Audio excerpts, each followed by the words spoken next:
بسم اللہ الرحمن الرحیم۔ آج کی حدیث حضرت نعمان بن بشیر رضی اللہ عنہ سے روایت ہے کہ رسول اللہ صلی اللہ علیہ وسلم نے ارشاد فرمایا، اللہ کی حدود پر قائم رہنے والے یعنی اس کے احکام کی پابندی کرنے والے اور اس کی مخالفت کرنے والوں کی مثال اس قوم کی طرح ہے جو قرآن اندازی کے ذریعے ایک کشتی میں سوار ہوئی۔ بعض لوگوں کو کشتی کے بالائی طبقہ میں جگہ ملی اور بعض لوگوں کو نچلے حصے میں۔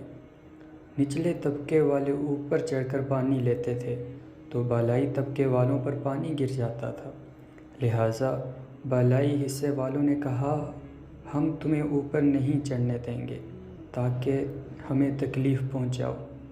یہ سن کر نیچے حصے والوں نے کہا، ہم کشتی کے نیچے سوراخ کر کے پانی لیں گے۔ اب اگر بالائی طبقے والے ان کے ہاتھ پکڑ کر روکیں گے تو تمام نجات پا جائیں گے، اور اگر انہیں ایسا کرنے سے منع نہیں کریں گے تو تمام کے تمام ڈوب جائیں گے۔